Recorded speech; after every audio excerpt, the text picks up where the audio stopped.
Bien hallados, hermanos de armas. Sean bienvenidos a Estrategos, el canal donde desentrañamos las hazañas de los más grandes líderes militares de la historia. Hoy conoceremos la vida de Escipión el Africano, el general romano que logró doblegar a Aníbal y cambió el destino de Roma para siempre. Antes de iniciar esta épica aventura, no olviden dejar su like, comentar, compartir este vídeo y suscribirse a Estrategos para más relatos gloriosos. Preparad vuestra determinación, porque la conquista de la historia comienza ahora. Primera parte: los primeros años y el ascenso al poder. En el año 236 a.C., en el corazón de la República Romana, nació un niño destinado a cambiar el curso de la historia.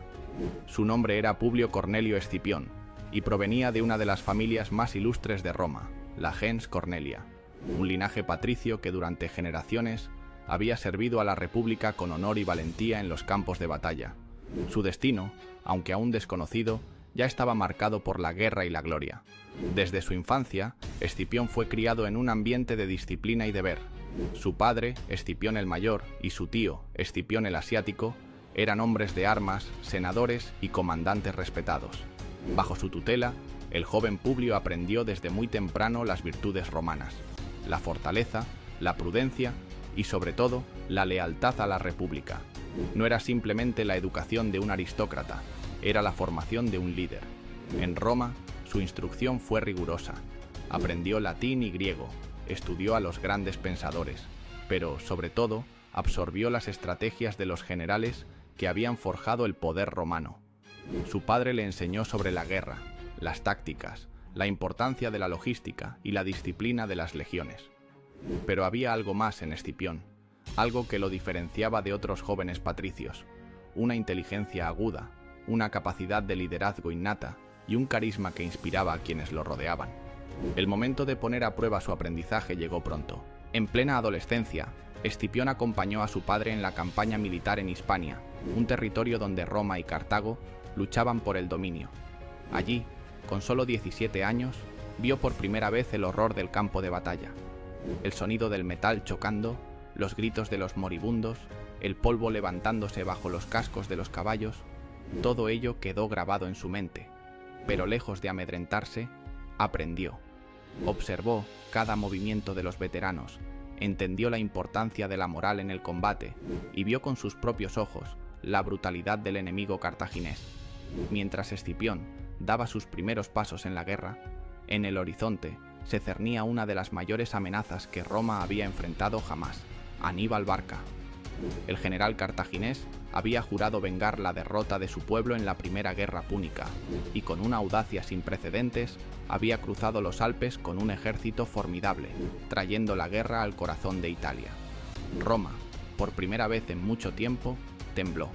Las noticias de la invasión de Aníbal sacudieron el Senado romano. La estrategia del cartaginés era temeraria y, sin embargo, efectiva. En poco tiempo, había derrotado a los romanos en Trebia y en el lago Trasimeno. La República necesitaba desesperadamente un líder, alguien que pudiera enfrentarse al genio militar de Aníbal. Roma había perdido a miles de soldados y la moral estaba por los suelos. Pero la situación se volvió aún más desesperada tras la batalla de Canas en el 216 a.C. Allí, en una de las mayores derrotas en la historia de Roma, Aníbal aniquiló a más de 50.000 legionarios en un solo día. La República estaba al borde del colapso. Fue en este contexto de crisis que la figura de Escipión comenzó a destacar. Con solo 18 años, fue nombrado comandante en Hispania, no por casualidad, sino porque Roma necesitaba un líder joven, valiente y con la capacidad de inspirar a sus tropas. La elección sorprendió a muchos, pero Escipión no tardó en demostrar que la confianza depositada en él no era en vano. Su llegada a Hispania marcó el inicio de su leyenda. Sabía que enfrentaba a ejércitos cartagineses bien asentados, liderados por los hermanos de Aníbal, Asdrúbal y Magón. Pero Escipión no era un líder convencional. En lugar de lanzarse de inmediato a una guerra de desgaste, estudió a su enemigo, observó sus movimientos, analizó sus debilidades y fortaleció la moral de sus tropas. Sabía que la guerra no se ganaba solo con la espada, sino con la mente. Segunda parte: la guerra en Hispania. El año 218 a.C. marcó un punto de inflexión en la guerra entre Roma y Cartago. Mientras en Italia, la sombra de Aníbal se cernía sobre la República con una amenaza constante, en Hispania la situación no era menos crítica. Roma había enviado tropas para frenar la expansión cartaginesa en la península ibérica, pero la campaña inicial resultó un desastre. Publio Cornelio Escipión, el padre del joven Escipión, había sufrido una aplastante derrota en la batalla de Cisa, perdiendo el control sobre gran parte del territorio. La guerra parecía inclinarse a favor de Cartago. Fue entonces cuando un joven de apenas 25 años recibió la responsabilidad de cambiar el destino de Roma en Hispania, Publio Cornelio Escipión, el futuro africano. A pesar de su juventud, su nombramiento como comandante de las tropas romanas en Hispania no fue casualidad. Su linaje, su carisma y, sobre todo, la reputación que había construido en las campañas previas lo hacían el candidato perfecto. Pero más allá de su apellido, Escipión poseía algo que pocos generales romanos de su época tenían: una mente brillante para la guerra y la estrategia. No se trataba de un simple guerrero. Escipión comprendía la guerra en su totalidad, desde la política hasta la logística, y sabía que para derrotar a Cartago no bastaba con la fuerza bruta, sino con inteligencia y astucia. Su primera misión fue reorganizar el ejército derrotado de su padre. Necesitaba devolver la moral a las tropas, disciplinarlas y convertirlas en una máquina de guerra capaz de enfrentar a los veteranos cartagineses. Para ello, adoptó tácticas innovadoras. En lugar de seguir el modelo clásico romano, rígido y predecible, Escipión observó a sus enemigos y aprendió de ellos. Sabía que los cartagineses dependían de mercenarios, tropas diversas de distintos orígenes que, aunque eficaces, carecían de la cohesión de las legiones romanas. Así, su estrategia no sería un enfrentamiento directo, sino una serie de maniobras para desestabilizar al enemigo, cortar sus líneas de suministro y sembrar el caos en sus filas. El primer golpe maestro de Escipión fue la conquista de Cartago Nova en el 209 a.C., un punto clave en Hispania, pero su verdadera prueba llegaría más tarde, en el año 206 a.C., cuando se enfrentó a los ejércitos combinados de los generales cartagineses en la batalla de Ilipa. Esta batalla definiría el futuro de la guerra en la península y demostraría la genialidad estratégica de Escipión. Los cartagineses, liderados por Magón y Asdrúbal Giscón, contaban con un ejército formidable, compuesto por miles de mercenarios iberos y africanos.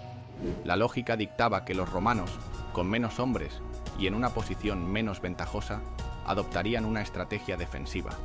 Pero Escipión no era un general convencional. Durante varios días, llevó a cabo una serie de maniobras engañosas, fingiendo formar su ejército de la manera tradicional, con los legionarios más fuertes en el centro y las tropas auxiliares en los flancos. Los cartagineses, confiados, adoptaron la misma formación, creyendo que la batalla se desarrollaría como las anteriores. Pero el día decisivo, Escipión cambió la estrategia. En lugar de reforzar el centro, hizo avanzar a sus mejores tropas por los flancos, dejando el centro deliberadamente débil. Cuando la batalla comenzó, los legionarios romanos rodearon a los cartagineses por los costados, atrapándolos en un fuego cruzado devastador. La confusión se apoderó de los mercenarios, muchos de los cuales desertaron o huyeron. Al final del día, lo que parecía una batalla pareja se convirtió en una masacre. El ejército cartaginés quedó aniquilado y Roma se aseguró el control total de Hispania. La victoria en Ilipa no solo expulsó a Cartago de la península ibérica, sino que transformó a Escipión en un héroe. Era más que un simple comandante.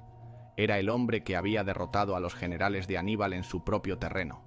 La noticia de su éxito recorrió Roma como un incendio. El pueblo lo aclamaba, los soldados lo adoraban y los jóvenes patricios lo veían como un modelo a seguir. Pero no todos en Roma compartían ese entusiasmo. El Senado, siempre receloso del ascenso de un solo hombre, comenzó a ver a Escipión con desconfianza. Su popularidad era peligrosa, su carisma irresistible, y su victoria en Hispania lo había convertido en una figura casi mítica. Para muchos senadores, especialmente los conservadores más arraigados, Escipión representaba una amenaza al equilibrio de poder en la República.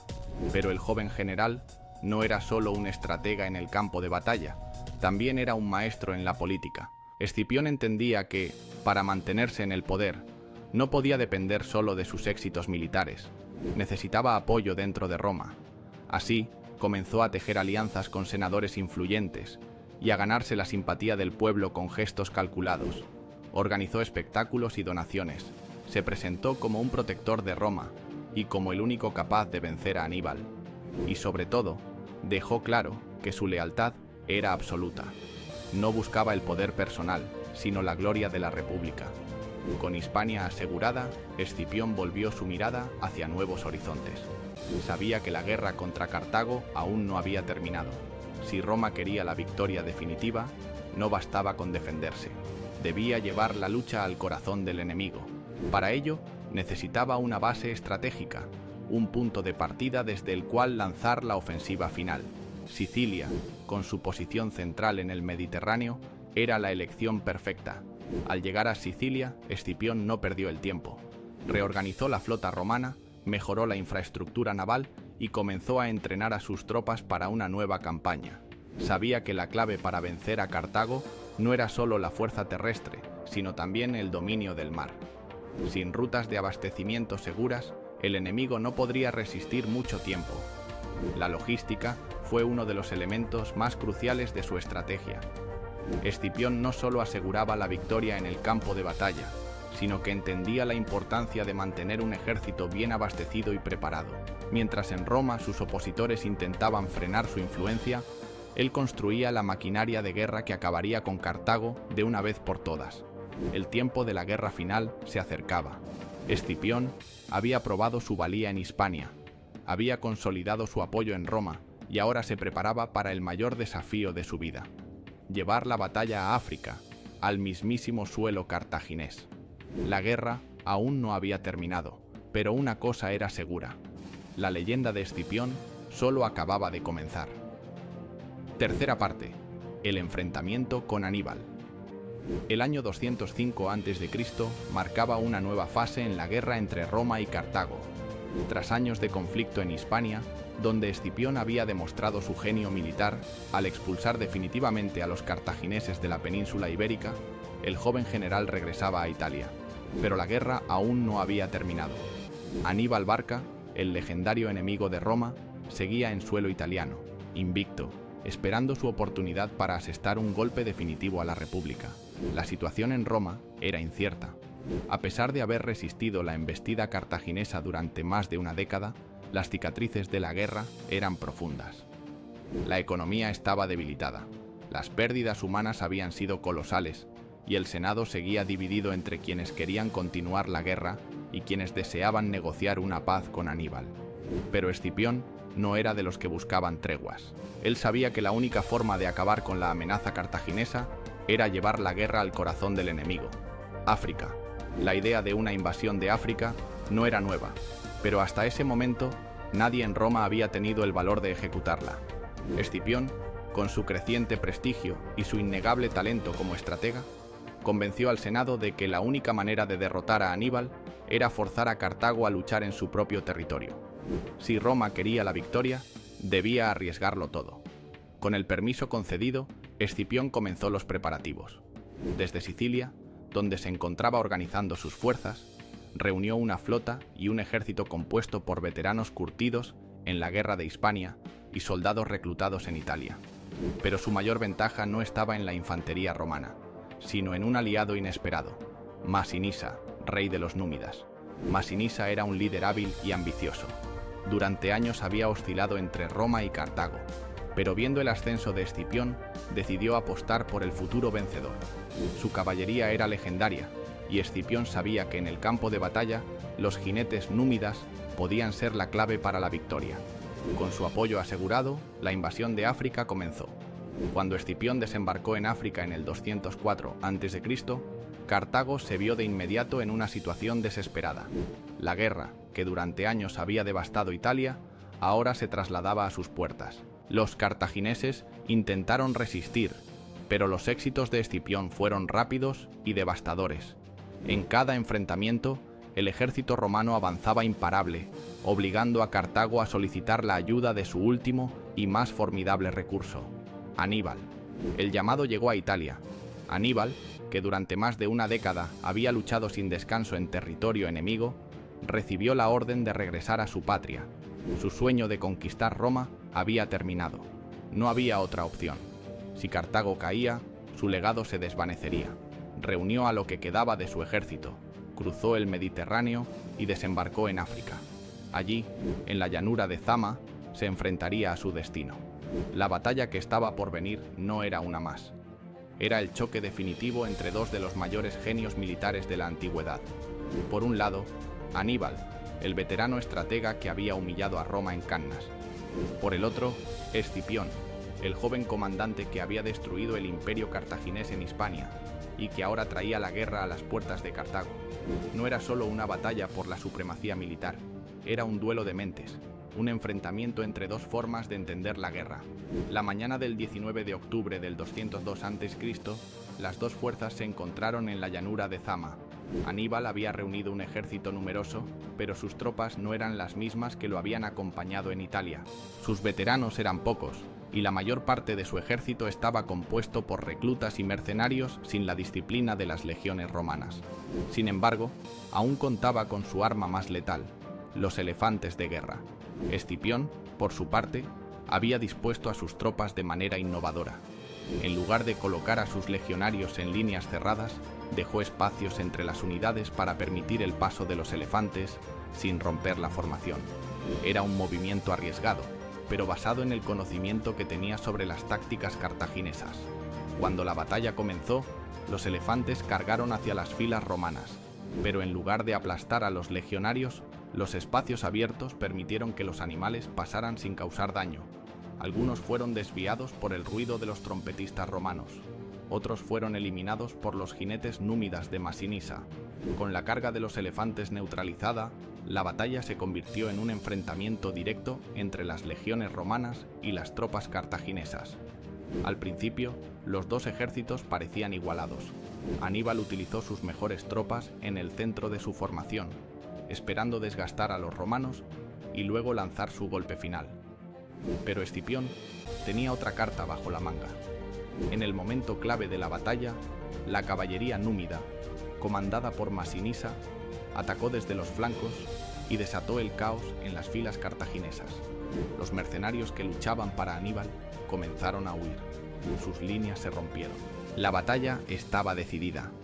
Aníbal, viendo la derrota inevitable, logró escapar con algunos de sus hombres, pero su ejército estaba destruido. Cartago había perdido la guerra. La victoria en Zama selló el destino de Cartago y consolidó a Escipión como el hombre más poderoso de Roma. Los cartagineses, derrotados y humillados, no tuvieron más opción que aceptar los términos impuestos por Roma. Se les prohibió levantar ejércitos sin permiso, tuvieron que entregar su flota y pagar un tributo exorbitante. La República Romana emergía como la potencia indiscutible del Mediterráneo. Escipión regresó a Roma como un héroe. La ciudad lo recibió con un triunfo espectacular. El Senado, aunque siempre cauteloso con los hombres que acumulaban demasiado poder, no pudo ignorar la magnitud de su victoria. Le concedieron el título de africano, un honor que lo distinguía como el conquistador de Cartago. Pero aunque su gloria parecía inquebrantable, Escipión sabía que en Roma la política podía ser más traicionera que la guerra. Sus enemigos en el Senado comenzaron a conspirar contra él, temiendo que su popularidad y prestigio pudieran convertirlo en un dictador. Pero esa es otra historia, una que definiría el final de su vida y su legado. Por ahora, el nombre de Publio Cornelio Escipión estaba grabado en la historia. Había derrotado a Aníbal, había salvado a Roma y había cambiado el destino del mundo antiguo para siempre. Cuarta parte: la consolidación del poder. La victoria en Zama había convertido a Publio Cornelio Escipión en el hombre más poderoso de Roma. Había logrado lo que nadie antes: vencer al enemigo más temido de la República y poner fin a la Segunda Guerra Púnica con una victoria absoluta. Pero en Roma, la gloria militar no siempre aseguraba el favor de la política. Si bien el pueblo lo aclamaba como un héroe, en el Senado comenzaban a surgir sombras de desconfianza. Escipión, consciente de que su papel no terminaba en el campo de batalla, asumió un rol activo en la reconstrucción de Roma. La guerra contra Cartago había sido larga y costosa. Las finanzas de la República estaban debilitadas. Muchas regiones habían quedado devastadas por los años de conflicto, y la estabilidad interna estaba en riesgo. Escipión promovió políticas para fortalecer la economía, impulsó la expansión del comercio y protegió a los veteranos que habían luchado bajo su mando. También fue un defensor de la diplomacia, evitando nuevos conflictos innecesarios y consolidando la posición de Roma como la potencia dominante del Mediterráneo. Sin embargo, su popularidad comenzó a generar envidias y temores dentro del Senado. La vieja aristocracia romana veía con recelo a un hombre que tenía tanto poder y el favor del pueblo. Escipión no solo era un líder militar excepcional, sino también un personaje carismático que podía influir en las masas. Y en la República Romana, ningún individuo debía ser más fuerte que el propio Senado. Con el paso de los años, la relación entre Escipión y la clase política se volvió cada vez más tensa. Sus enemigos lo acusaban de querer instaurar una monarquía encubierta, de actuar con demasiada independencia y de no rendir cuentas al Senado como correspondía. Mientras él intentaba mantenerse fiel a sus ideales de grandeza para Roma, sus opositores se agrupaban en su contra, liderados por Catón el Viejo, un senador de línea dura que desconfiaba de la influencia de Escipión. En el año 187 a.C., las tensiones alcanzaron su punto máximo. Escipión fue acusado de corrupción. Sus enemigos en el Senado afirmaban que había desviado fondos de la campaña en Asia para beneficio personal. Su hermano, Lucio Cornelio Escipión, también fue señalado, y la familia entera se convirtió en blanco de ataques políticos. Era una maniobra calculada. Los senadores sabían que no podían despojar a Escipión de su gloria militar, pero podían destruir su reputación. El juicio fue un evento sin precedentes. Roma estaba dividida. Mientras el Senado presionaba para castigar a Escipión, el pueblo aún lo veía como su gran salvador.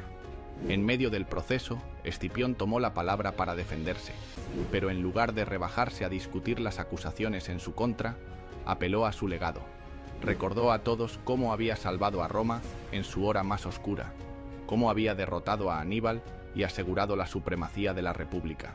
Su discurso no fue un alegato de inocencia, sino un recordatorio de su grandeza, y para demostrar su desprecio por la farsa del juicio, se retiró del foro, y según la tradición, caminó en silencio hacia el templo de Júpiter en el Capitolio. Con un gesto simbólico, dejó claro que no necesitaba defenderse ante quienes le debían su propia seguridad. El pueblo quedó impresionado, y sus seguidores continuaron apoyándolo. Pero el Senado no estaba dispuesto a ceder. La persecución contra su familia continuó, y poco a poco, Escipión comprendió que su tiempo en la política romana había terminado. No era bienvenido en el juego del poder, y su permanencia en la ciudad solo alimentaría más intrigas en su contra. Finalmente, cansado de las constantes luchas políticas, Escipión tomó una decisión drástica. Se retiró de la vida pública, se alejó de Roma y se estableció en su finca familiar en Literno, una región tranquila lejos del bullicio del Senado y las conspiraciones. Allí, en la soledad de su propiedad, pasó sus últimos años reflexionando sobre su legado. Había dado todo por Roma, había construido su grandeza y, sin embargo, había sido traicionado por la misma república que había salvado. No buscó volver a la política, no intentó recuperar su posición, simplemente se apartó. Su retiro fue un acto de dignidad, un mensaje silencioso a sus enemigos. Él no necesitaba el poder para ser recordado. Su nombre ya estaba inscrito en la historia. Quinta parte: su muerte y el legado. El año 183 a.C. marcó el final de una era. En la soledad de su finca en Literno, lejos de la política y del bullicio de Roma, Publio Cornelio Escipión Africano exhaló su último aliento. Había sido el hombre que venció a Aníbal, el salvador de Roma, el estratega que definió el destino del Mediterráneo, y sin embargo, en sus últimos días, Roma lo había abandonado. Su muerte no fue un acontecimiento público ni un evento rodeado de pompa y gloria. No hubo un gran funeral de Estado ni honores oficiales. No fue enterrado en Roma, sino en la modesta tumba que él mismo había elegido en su finca de Literno. Su epitafio, simple y amargo, reflejaba el desencanto de sus últimos años. Patria ingrata, ni siquiera mis huesos tendrás. Un mensaje claro para la ciudad que le debía su supervivencia pero que lo había relegado al olvido.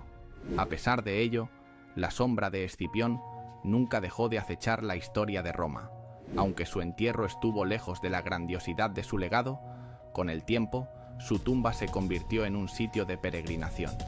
Los soldados que habían luchado bajo su mando y las generaciones posteriores de romanos que crecieron con su nombre en los relatos de las campañas contra Cartago, visitaban el lugar con respeto y admiración. Para muchos, Escipión no solo era un general, sino un símbolo de la victoria de Roma sobre su enemigo más feroz. Era, en todos los sentidos, un héroe de la República. Su legado no se limitó a su victoria en Zama o a sus hazañas militares. Escipión cambió para siempre la forma en que Roma concebía la guerra y la política. Antes de él, Roma había luchado por su supervivencia. Después de él, lucharía por la dominación absoluta del mundo mediterráneo. Su victoria sobre Cartago en la Segunda Guerra Púnica aseguró el dominio romano en la región y allanó el camino para la futura expansión de la República, que con el tiempo se convertiría en imperio. Cartago, después de su derrota en Zama, quedó reducida a una sombra de su antiguo poder. La paz impuesta por Roma la dejó en una posición de sumisión, obligada a pagar tributos y a depender de la voluntad del Senado romano. Pero la humillación no terminó ahí. Años después, cuando Roma decidió que la existencia misma de Cartago era una amenaza, los ejércitos romanos, inspirados por la memoria de Escipión, marcharon sobre la ciudad en la Tercera Guerra Púnica y la destruyeron por completo en el año 146 a.C. Roma no solo había vencido a Cartago, la había borrado de la historia, y todo había comenzado con Escipión africano. Su influencia no se limitó al terreno militar. Sus tácticas, su visión estratégica y su capacidad para combinar política y guerra marcaron el camino para futuros generales romanos. Julio César, siglos después, estudió con admiración las campañas de Escipión y replicó muchas de sus estrategias en sus propias guerras. El concepto de la guerra relámpago, la importancia de la movilidad y la combinación de alianzas diplomáticas con fuerza militar fueron elementos clave en la manera en que César conquistó la Galia y se hizo con el poder absoluto en Roma. Más allá del campo de batalla, Escipión también dejó un legado en la política romana. Fue uno de los primeros en desafiar la rígida estructura del Senado y buscar el apoyo directo del pueblo. Su popularidad, basada en su éxito militar, demostró que en Roma el poder no solo provenía de las instituciones, sino también de la lealtad de las legiones y del favor de la ciudadanía. Este modelo sería seguido por figuras como Mario, Sila y finalmente Julio César, quien llevaría esta idea hasta sus últimas consecuencias. La figura de Escipión trascendió la historia inmediata de Roma y se convirtió en un símbolo duradero. Durante el imperio, los emperadores romanos miraron hacia su legado con reverencia. Augusto, el primer emperador de Roma, se consideraba el heredero de la grandeza de Escipión, y su propia estrategia de consolidación del poder reflejaba muchas de las lecciones aprendidas de las campañas del africano. Incluso en los siglos posteriores, los historiadores romanos continuaron escribiendo sobre su genio y su impacto en la construcción de la hegemonía romana. Culturalmente, Escipión fue inmortalizado en la literatura y el arte. Autores como Tito Livio y Polibio narraron sus hazañas con un tono casi épico, presentándolo no solo como un brillante estratega, sino como un hombre con un destino excepcional. En la historia romana, su nombre siempre estuvo junto a los de los más grandes, Aníbal, Julio César y Alejandro Magno. A pesar de los intentos de sus enemigos por desacreditarlo en vida, la memoria de Escipión sobrevivió a la política del momento. Roma cambió, evolucionó y eventualmente cayó. Pero su legado, como el arquitecto de la supremacía romana, nunca desapareció. Su victoria sobre Aníbal no solo aseguró la existencia de Roma, sino que definió su destino como el imperio más poderoso del mundo antiguo. Publio Cornelio Escipión. Africano fue más que un general, fue el hombre que convirtió a Roma en una potencia mundial. Fue el estratega que demostró que la guerra no se gana solo con la fuerza, sino con la inteligencia y la diplomacia. Fue el héroe traicionado por su propia patria, pero cuya gloria nunca pudo ser borrada. Y aunque su cuerpo nunca descansó en Roma, su espíritu siempre estuvo presente en cada batalla, en cada expansión y en cada decisión que llevó a la República a convertirse en un imperio. Su historia no terminó con su muerte. Su legado es eterno. Muchas gracias por llegar hasta aquí. No te vayas sin dejar un buen like, suscribirte si no lo has hecho y compartir el vídeo para llegar a más gente y que este proyecto pueda seguir creciendo.